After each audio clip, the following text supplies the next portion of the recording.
Mes chers amis, avocat à Paris depuis près de 20 ans, j'ai eu à connaître d'une centaine, ou même voire plusieurs centaines de dossiers en matière de licenciement.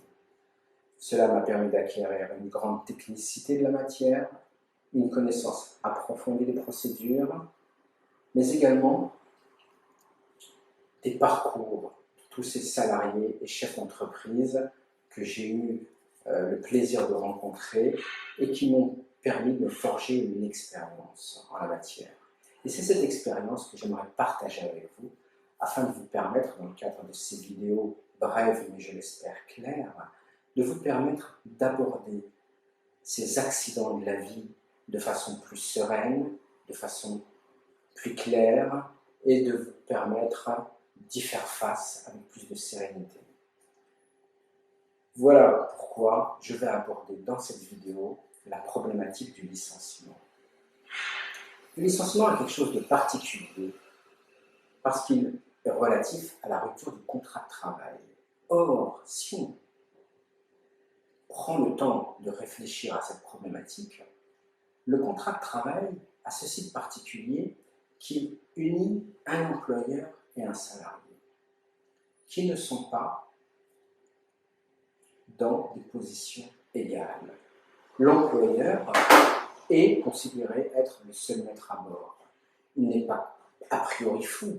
Et s'il estime devoir rompre le contrat de travail d'un de ses salariés, c'est qu'il considère que soit son entreprise n'a plus l'utilité de garder ses salariés en son sein, soit il est contre-productif ou en opposition avec l'intérêt de l'entreprise de le maintenir à son poste.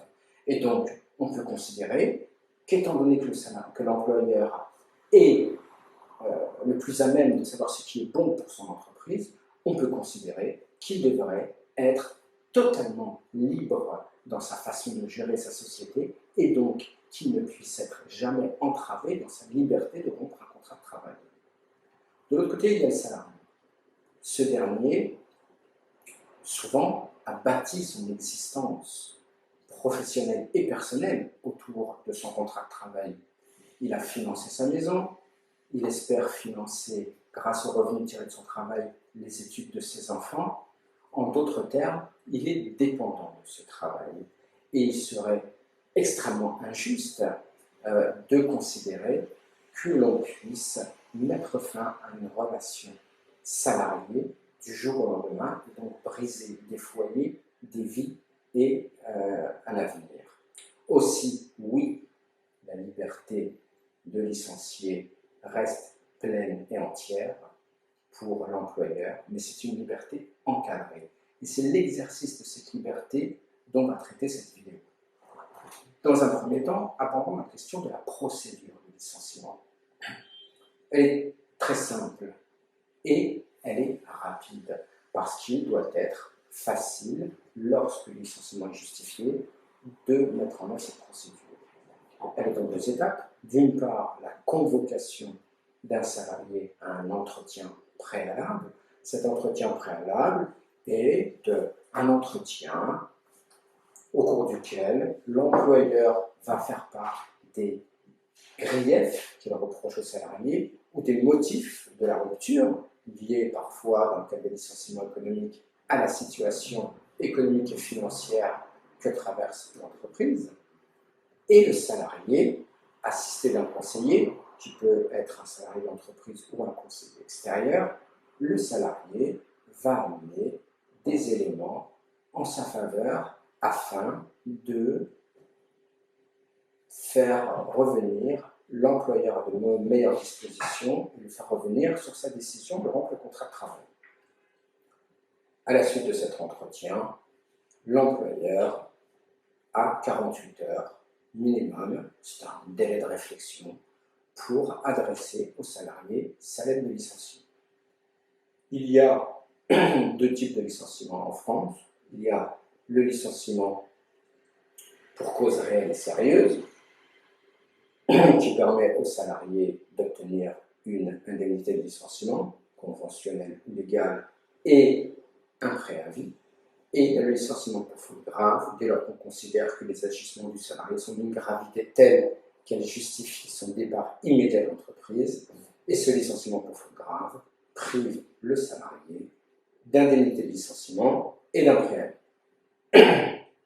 Le salarié, heureusement, nous ne sommes pas en dictature, le salarié qui entend contester un licenciement qu'il estime, à tort ou à raison, parfaitement illégitime, peut saisir le Conseil des prud'hommes. En France, c'est la juridiction qui traite exclusivement des contentieux liés au contrat de travail.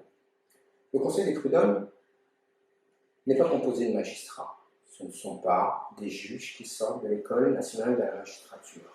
On a considéré, et je pense que c'est une bonne chose, que les contentieux liés au contrat de travail devaient être jugés par une commission composée de 2 représentants des salariés et 2 représentants de l'employeur. Ce Conseil des prud'hommes est saisi par la rédaction d'une requête. Cette requête est adressée au Conseil des prud'hommes qui nous convoque dans un premier temps à une audience dite de conciliation. Cette audience que pour ma part je ne considère pas extrêmement utile a pour objet de tenter une conciliation entre l'employeur et le salarié licencié, et en cas d'échec de cette conciliation, les parties sont renvoyées à ce qu'on appelle un bureau de jugement, au cours duquel l'affaire sera jugée. Et un jugement sera rendu. Vous en savez autant que moi sur le licenciement. Abordons à présent la seconde partie de ce développement, qui est une partie un peu plus humaine de la matière. J'ai vu au cours des dossiers des salariés anéantis par un licenciement et qui ne sont pas parvenus à se relever. Et je considère que la mission de l'avocat doit également être une mission de coach. Coach, accompagnant, conseiller, appelons-le comme on veut, mais une personne qui tend la main et qui aide le salarié à traverser cette épreuve. Parce que si on prend un peu de recul, il y a des milliers de licenciements. Ce n'est pas, en France, ce n'est pas un fait exceptionnel. Chacun, dans sa vie, une fois, voire 2, au cours de sa carrière professionnelle, est amené directement ou indirectement à être confronté à cette problématique de licenciement. Et ce n'est pas l'événement en soi qui conditionne notre existence. Ce n'est pas du tout ce qui nous arrive qui impacte notre vie. C'est uniquement la façon dont on réagit à ce qui nous arrive. Aussi, l'avocat doit être là pour aider le salarié victime d'un licenciement à réagir au mieux à ce qui lui arrive. Déjà, il doit lui faire prendre confiance que la vie n'est pas juste. Elle ne l'a jamais été, elle n'est pas juste, elle ne le sera jamais. Et le salarié, victime du licenciement, doit avoir une obsession simple, c'est de renforcer ses compétences pour faire face à cette injustice qui est la perte de son emploi. Nous avons une chance énorme en France, c'est que nous bénéficions d'un système de revenus de remplacement qui est l'allocation Pôle emploi. Aussi, le salarié qui perd son emploi pendant un certain temps bénéficiera d'un revenu de remplacement.